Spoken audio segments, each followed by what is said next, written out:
नमस्कार, देशरथीमध्ये मी साक्षी आपलं स्वागत करते। बघूया प्रदेशच्या आजच्या टॉप 10 बातम्या।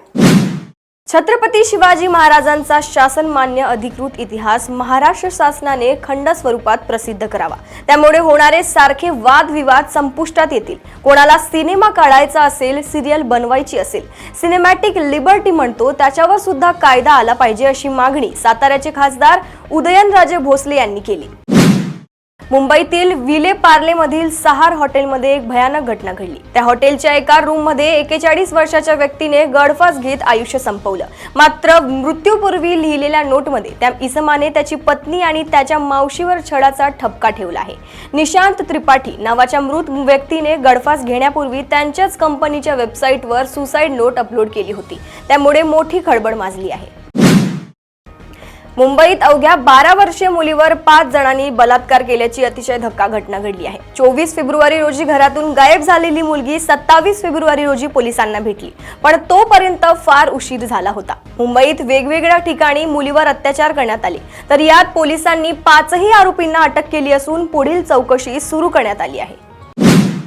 महाराष्ट्र शक्तीपीठ महामार्ग हा अत्यंत महत्त्वाकांक्षी असा महामार्ग आहे। नागपूरवरून हा महामार्ग सुरू होणार असला तरी शक्तीपीठ महामार्गाची खरी सुरुवात वर्धा सेवाग्राम समृद्धी महामार्गावरून होणार आहे। वर्धा, यवतमाळ, हिंगोली, नांदेड, परभणी, बीड, लातूर, सांगली, सोलापूर, कोल्हापूर, सिंधुदुर्ग पर्यंत हा महामार्ग असणार आहे। 12 जिल्ह्यांमधून हा महामार्ग जाणार आहे अशी माहिती मुख्यमंत्री देवेंद्र फडणवीस यांनी विधानसभेत दिली। राज्याचे अर्थमंत्री अजित पवार यांनी महाराष्ट्राची आर्थिक पाहणी अहवाल शुक्रवारी विधिमंडळात मांडला। या अहवालात राज्यात महायुतीची सर्वात लोकप्रिय ठरलेली लाडकी बहीण योजनेत जून 2024 पासून डिसेंबर 2024 या 7 महिन्यात किती निधीचे वाटप झाले त्याची माहिती अहवालात मांडण्यात आली आहे। त्यानुसार या 7 महिन्यांच्या कालावधीत 2,38,00,000 लाभार्थी महिलांना लाडकी बहीण योजनेचा निधी देण्यात आला आहे। हा निधी तब्बल 17,505 कोटी रुपयांचा आहे अशी माहिती अजित पवार यांनी दिली।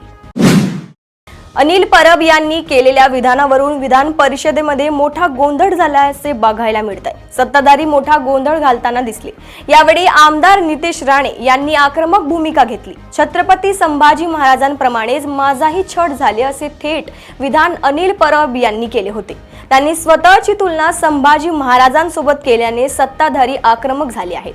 परबांविरोधात भाजपाने आक्रमक भूमिका घेतली असून त्यांच्या विरोधात आंदोलनही करण्यात आले आहे। नंदुरबार जिल्ह्यात मोठा राजकीय भूकंप झाला असून शरद पवार व उद्धव ठाकरे यांना मोठा धक्का बसला। राज्याचे उपमुख्यमंत्री एकनाथ शिंदे यांच्या प्रमुख उपस्थितीत मुंबई येथे पार पडलेल्या भव्य पक्षप्रवेश सोहळ्यात तळोदा तालुक्यातील शिवसेना व राष्ट्रवादी काँग्रेसमधील अनेक प्रमुख पदाधिकाऱ्यांनी शिंदे शिवसेनेत प्रवेश केला। तळोदा शहरात वर्षानुवर्ष विरोधात संघर्ष करणाऱ्यांनी शिंदे शिवसेनेत प्रवेश केला, त्यामुळे आगामी काळात भाजपा व शिंदे शिवसेनेत संघर्ष होण्याचे चिन्हे दिसत आहेत।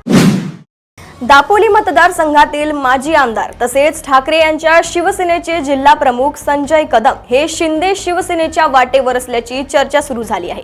माजी मंत्री रामदास कदम आणि संजय कदम यांनी चर्चा झाल्याने कोकणातील राजकारणात आणखी मोठी उलथापालथ होणार आहे। माजी आमदार संजय कदम हे उपमुख्यमंत्री एकनाथ शिंदे यांच्या उपस्थितीत लवकरच पक्ष प्रवेश करतील असे सांगितले जात आहे। औरंगजेब हा धर्मांध, क्रूर शासक आणि देशाचा लुटारू होता। छत्रपती शिवाजी महाराजांना त्रास देणाऱ्या, छत्रपती संभाजी महाराजांची अत्यंत निर्दयीपणे हत्या करणाऱ्या या औरंगजेबाच्या कबरीचे या महाराष्ट्रात उदात्तीकरण, दैवतीकरण सुरू आहे। त्याचे इथे उरूस भरवले जात आहेत। हे आमच्या जखमेवर मीठ चोळण्यासारखे आहे। हे प्रकार कायमचे रोखण्यासाठी औरंगजेबाची ही कबरच उखडून टाकली पाहिजे असे मत छत्रपती शिवाजी महाराजांचे 13वे वंशज आणि खासदार उदयनराजे भोसले यांनी साताऱ्यात माध्यमांशी बोलताना व्यक्त केले आहे। गेल्या काही दिवसापासून धारावी पुनर्विकास प्रकल्पाची मोठी चर्चा सुरू आहे। या प्रकल्पाला स्थगिती देण्यासंदर्भात एक याचिका दाखल करण्यात आली आहे। याबाबत आता एक मोठी अपडेट समोर आली आहे। धारावी पुनर्विकास प्रकल्पाला स्थगिती देण्यास सर्वोच्च न्यायालयाचा नकार दिला आहे। यासह मुंबई उच्च न्यायालयाच्या निर्णयावर स्थगितीस नकार दिला आहे। प्रदेशातील अशाच टॉप 10 बातम्या जाणून घेण्यासाठी बघत रहा देशोन्नती। नमस्कार। ठळक घडामोडींसाठी देशोन्नती न्यूज चॅनलला सबस्क्राइब करा आणि बेल आयकॉन प्रेस करा।